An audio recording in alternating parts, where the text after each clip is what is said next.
네, 오늘도 예배 오신 여러분 주님의 이름으로 환영하고 축복합니다. 옆 친구 한번 인사하겠습니다. 잘 오셨습니다. 축복합니다. 네, 앞뒤로도 좀 인사해 주세요. 잘 오셨습니다. 축복합니다. 네, 오늘 찬양 감사합니다. 네, 제가 예배 올 때마다 느끼는 게 우리 찬양팀의 찬양대의 찬양에 은혜를 많이 받아요. 네, 참 늘 수고해주는 우리 찬양대에 우리 오랜만에 우리 감사의 박수 한번 할까요? 네, 감사합니다.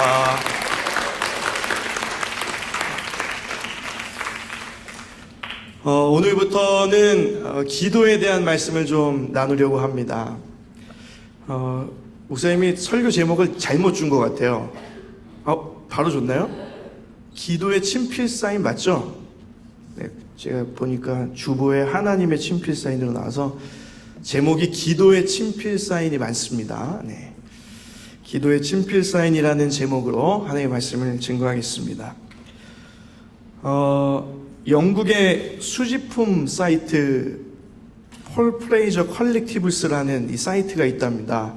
근데 여기는 이제 전 세계에 있는 골동품이라든지 여러 가지 수집 가능한 이제 물건들을 경매에 붙이는 사이트인데 2015년에 그동안 판매되었던 여러 물품 중에 이 사인이 들어간 이 사인의 가치에 대해서 사인 지수를 발표를 했습니다. 수집가들 사이에 가장 높은 사인은 누구의 사인일까? 거기서 발표한 1위는 비틀즈입니다. 4,787만원. 네. 2위는 미국의 영화배우 제임스 딘인데 3,133만원이랍니다. 사인 하나. 사인 받으러 가고 싶지만 돌아가셨어요, 이분은. 자, 4위는 홍콩의 영화배우 이소룡인데 1,900만원.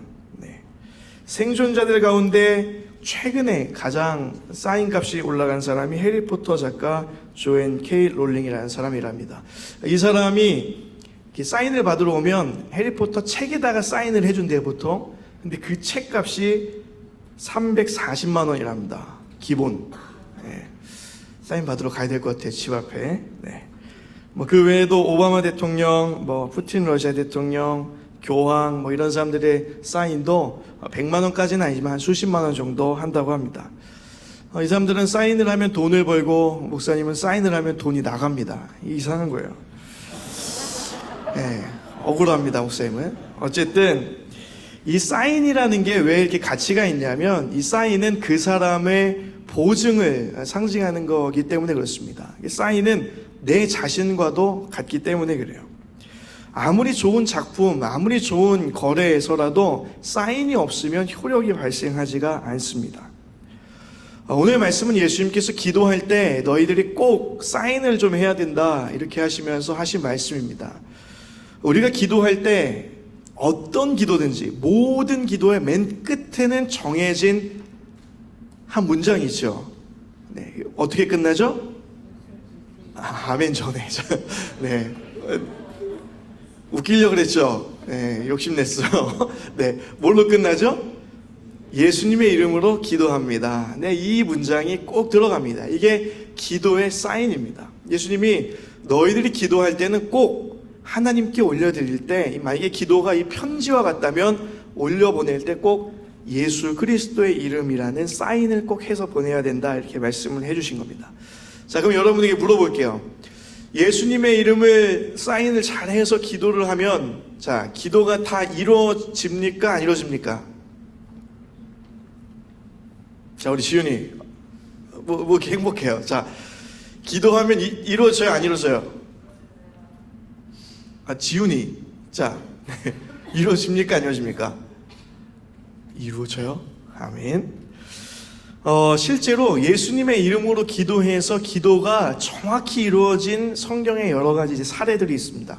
가장 잘 여러분들이 아는 사례는 베드로와 요한이 성전 미문에 들어가다가 안진뱅이가 있었어요. 걷지 못하는 사람이 있었는데 이 사람이 구걸을 하고 있었습니다. 그때 이 베드로와 요한이 뭐라 그러냐면, 내가 너한테 돈 줄 게 없다. 네, 오늘도 누가 저보고 어떤 학생이 목사님 돈 좀 꺼주세요 그래가지고 무슨 현금이 없다 미안하다.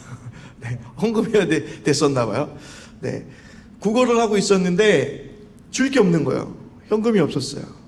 이 베드로와 요한이 뭐라고 했냐면 이렇게 얘기했습니다. 내가 너에게 줄 거는 없는데 한 가지 딱 줄 게 있다면 예수 그리스도의 이름이다. 예수 그리스도의 이름으로 일어나 걸어라. 자, 이 사람이 일어나서 걸었어요. 여러분, 이것이 예수님의 이름으로 기도해서 그것이 정확하게 이루어진 성경에 나온 첫 번째 사례입니다. 자, 이 사건이 급속도로 퍼져나갔어요. 예루살렘 성 안에. 아니, 예수님의 제자들이 평생 안진뱅이로 살던 사람을 일으켜 세웠다. 그 사람이 지금 뛰어다닌다. 놀래가지고 사람들한테 물어봤습니다. 비결이 뭡니까? 베드로와 요한이 얘기합니다. 나는 예수 그리스도의 이름으로 이 일을 했다. 내가 기도했는데 기도할 때 예수 그리스도 이름으로 내가 기도했다. 사인했다. 그거밖에 내가 한 일이 없다라고 이야기를 했습니다. 자, 그렇다면 베드로와 요한은 되고 왜 우리는 안 될까? 베드로와 요한 예수님의 이름으로 기도하면 되고 왜 우리는 예수님의 이름으로 기도해도 안 될까? 자, 되는 비결.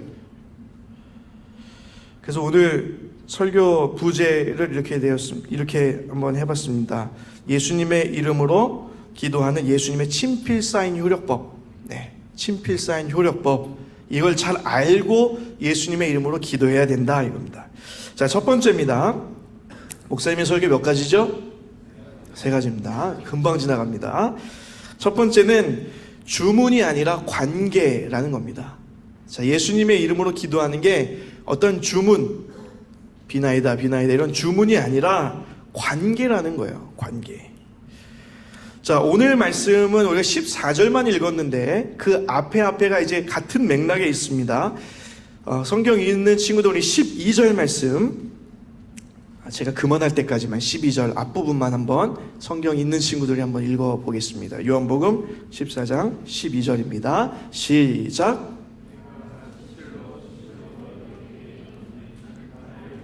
그만, 거기까지. 네. 자, 내가 진실로 이 말은 내가 진짜 너희에게 알려주는데 나를 믿는 자는 이렇게 하면서 얘기하시다가 기도에 대한 부분을 얘기하시는 거예요. 그러니까 이 전체적인 흐름은 나를 믿는 사람이라는 전제가 있습니다. 여기서 믿는 사람이라는 건 그냥 내가 예수님 살아계시는 걸 믿습니다 이게 아니라 관계가 있다는 거예요. 자, 여러분하고 저는 점점 관계가 깊어지고 있습니다. 그렇죠?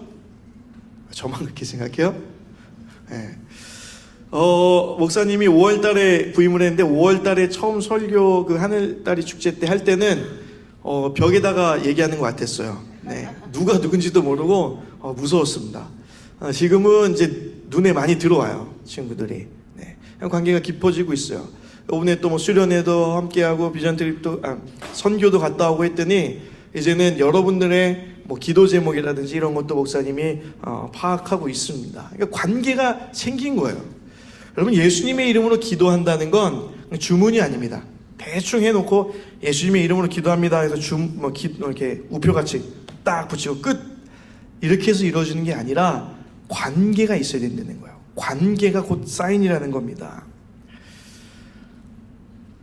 목사님이 예전에 청년들과 함께 사역을 할 때 독서 모임을 한번 했는데 주제가 연애였어요. 크리스찬의 연애.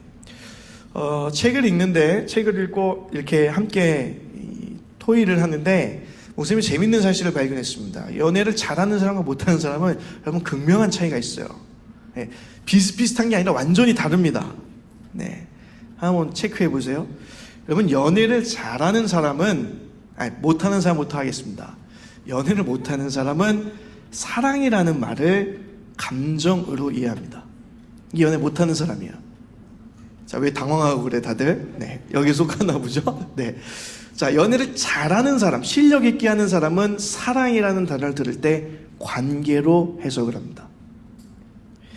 그러니까 사랑을 감정으로 생각하는 사람은 감정을 어떻게든 끌어내기 위해서 노력하고 그 감정을 지키려고 노력하고 그 감정이 조금이라도 사그라들면 사랑하지 않는다고 생각한다는 거예요. 그렇지만 사랑을 관계로 보는 사람은 갑자기 감정이 확 일어나도 그 감정 때문에 관계가 그르칠까봐, 내가 실수할까봐 그 감정이 어느 정도 검증될 때까지 기다리는 실력이 있다는 겁니다. 이 사람이 연애를 잘한대요. 딱 봤는데 갑자기 마음이 뛰어. 갑자기 고백해. 이건 하수입니다. 고수는 마음이 막 올라와 기다려요. 관계를 보는 겁니다. 계속해서 뭔가 거리를 좁혀가는 거예요. 그 실력이 바로 연애 잘하는 사람과 못하는 사람의 특징입니다. 여러분은 어떠세요? 연애 잘하는 사람이세요? 못하는 사람이세요? 괜히 물어봤네요. 네, 갑자기 분위기가 침울해졌어요. 네. 어쨌든 예수님께서 말해주는 이 예수님의 이름으로 기도합니다. 이거는 관계라는 거예요. 그냥 대충 주문하듯이 예수님을 기도합니다 하면 이게 아니라 예수님 저 아시죠? 저 예수님 잘 알고요. 네, 예수님 제 기도 꼭 들어주십시오 하는 의미에서 해야 된다는 겁니다. 어느 날 제자들이 예수님께 요청을 했어요. 예수님, 기도에 대해서 좀 가르쳐 주십시오. 그랬더니 예수님께서 누가복음 11장에 한 이야기를 들려주셨는데 어떤 이야기냐면 이런 예화를 들려줬어요. 한 사람이 밤에 자고 있는데 친구가 찾아왔다. 나 좀 도와달라. 근데 이제 밤이니까 이제 지금 자야 되는데 내일 와 이러고서 이제 안 받아준 겁니다. 근데 그 친구가 아니야 진짜 너 도와줘야 돼. 너 도움이 지금 절실해. 그래서 막 두들겨가지고 결국은 그 도움을 받아냅니다. 기도에 대해서 가르쳐달라 그랬더니 예수님이 이 말씀을 하셨어요. 이 말은 무엇이냐면 여러분 주문이라는 것은 거절할 수가 있습니다. 그런데 관계는 거절할 수가 없어요. 야 너하고 나하고 친구잖아. 너하고 나하고 함께한 시간이 얼마냐. 내 부탁을 좀 들어달라. 이 관계를 거절을 못한다는 겁니다. 여러분 우리가 기도할 때 이 관계를 붙들고 늘어져야 돼요. 일주일 동안 하나님 생각 하나도 안 하고 주님과 그냥 있는지 없는지 그러다가 갑자기 하나님 제가 이제 다음 주에 시험인데 좀 도와주십시오. 거절 가능성 100%입니다. 네. 그런데 하나님과 관계가 돼 있어요. 하나님 저 아시죠? 하나님과 저 관계 살아있죠? 주님 제가 기도합니다. 들어주세요. 그러면 100%예요. 주님이 들어주십니다. 자, 우리 친구들이 저는 예수님의 이름으로 기도할 때 관계로 이해하고 예수님의 이름을 부를 수 있는 유데이스 친구들이 되기를 주님의 이름으로 축복합니다. 자, 두 번째입니다. 두 번째는 예수님의 이름으로 기도합니다라는 게 맞는 키가 아니라 목사님이 말장난을 좀 해봤어요. 오늘 졸려올까봐 계약도 하고 그래서 피곤해 보여서 맞는 키가 아니라 맞는 키입니다. 왜 웃어? 비웃어요 왜? 만능이 아니라 맞는 키라는 거예요. 맞는 데가 있다는 거예요. 자, 오늘 말씀 앞에 12절 뒷부분에 보면 이런 말씀이 있습니다. 나를 믿는 자는 내가 하는 일을 그도 할 것이요. 자, 기도의 전제가 뭐냐면 내가 하는 일을 너도 할 거다. 자, 이게 중요한 기도의 포인트입니다. 예전에 친구들과 함께 이제 제가 사역하고 있던 친구들과 함께 MT를 하는데 회장이 와가지고 저에게 부탁을 했어요. 목사님, 저희 MT 해야 되는데 고기 구워 먹어야 됩니다. 그러니까 고기 그 굽는 통이 그릴이 이 지하 창고에 있는데 지하 창고 그 키를 좀 받아주십시오. 그날 목사님 찾아가겠습니다. 그래서 목사님이 자신 있게 얘기했습니다. 걱정하지 마. 교회 맞는 키 나한테 있다. 자신 있게 얘기했어요. 자, 그날이 됐습니다. 그 친구 왔어요. 목사님 문 열어주세요. 고기 구워야 됩니다. 가자. 지하에 가서 맞는 키를 딱 꺼내서 자랑했습니다. 이거 뭔지 알아? 맞는 키야. 이거 다 열려. 그래서 딱 했는데 안 돌아가는 거예요. 어머 큰일 났다.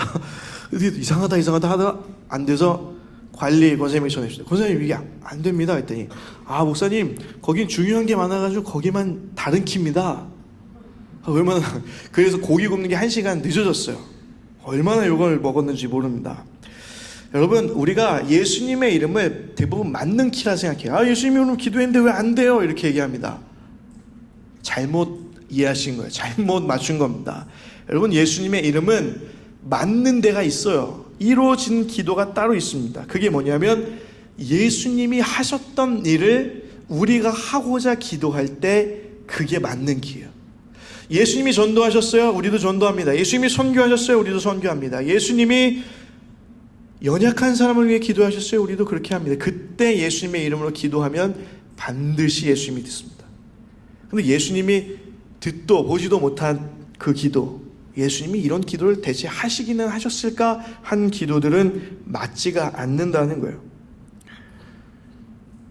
아까 얘기했듯이 베드로와 요한이 성전 미문에 가다 안진뱅이를 일으키지 않습니까?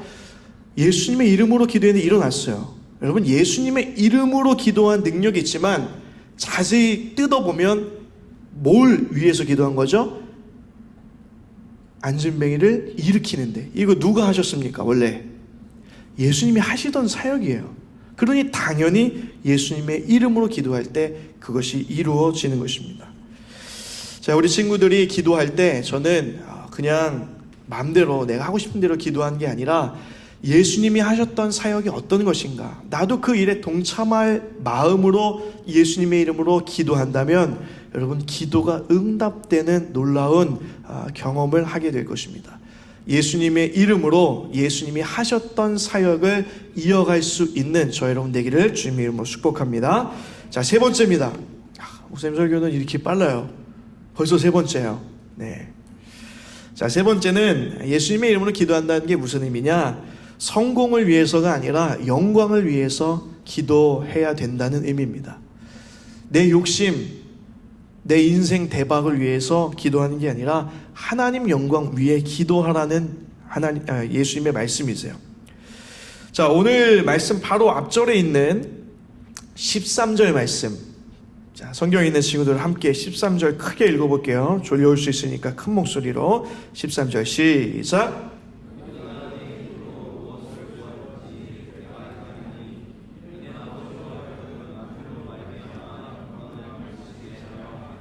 아멘. 자, 끝에 보면 영광을 받으시게 하려 함이라.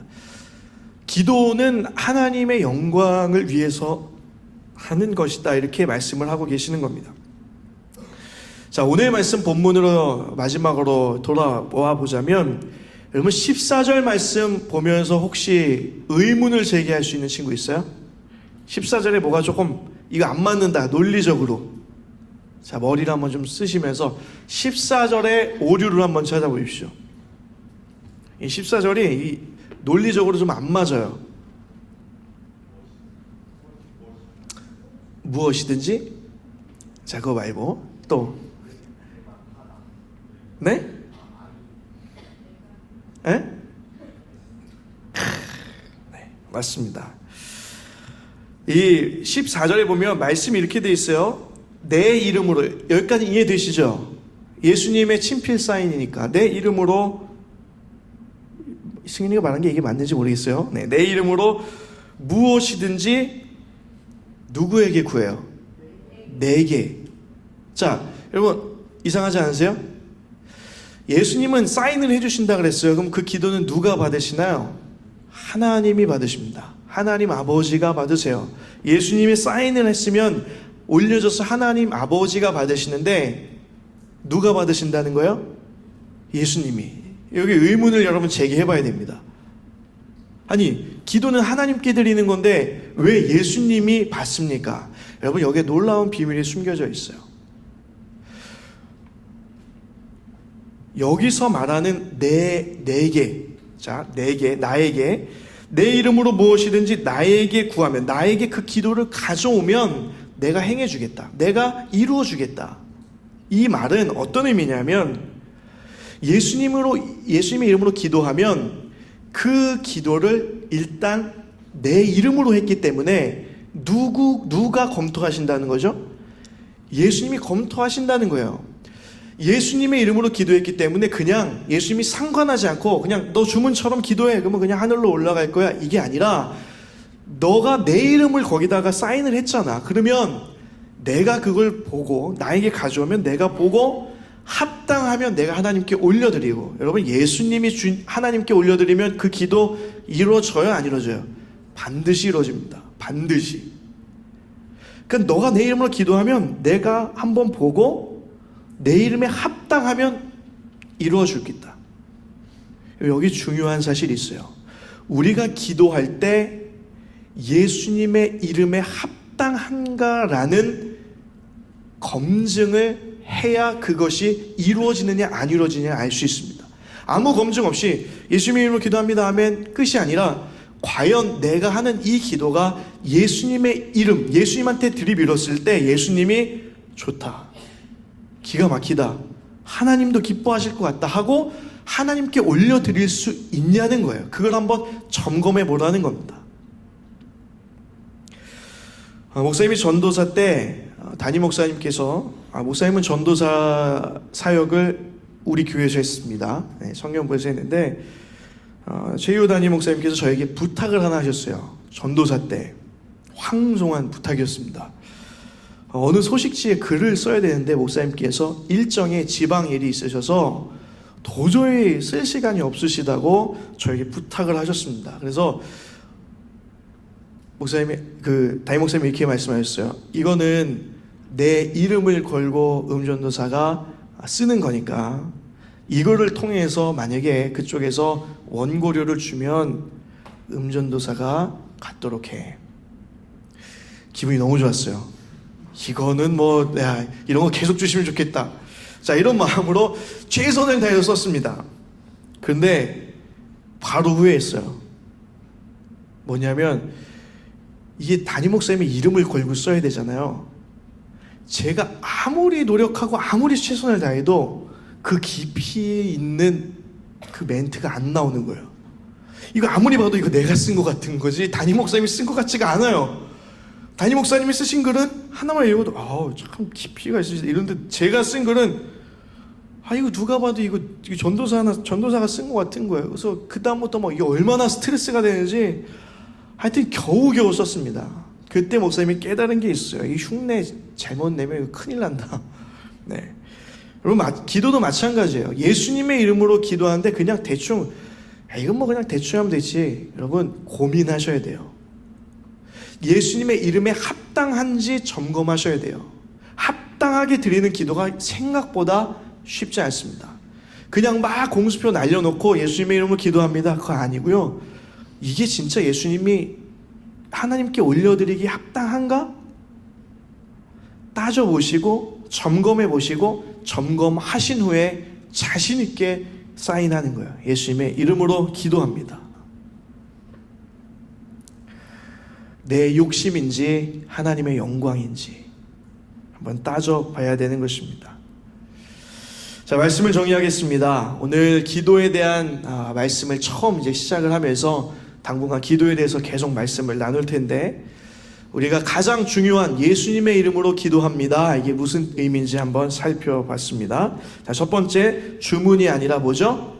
관계입니다. 두 번째, 예수님의 이름이 맞는 키가 아니라 맞는 키요. 맞는 곳이 있습니다. 예수님의 사역을 이어가는 곳이 맞는 키였죠. 자, 세 번째, 성공이 아니라 영광을 위해서 기도할 때, 주님의 이름에 합당한 기도를 할 때 반드시 이루어집니다.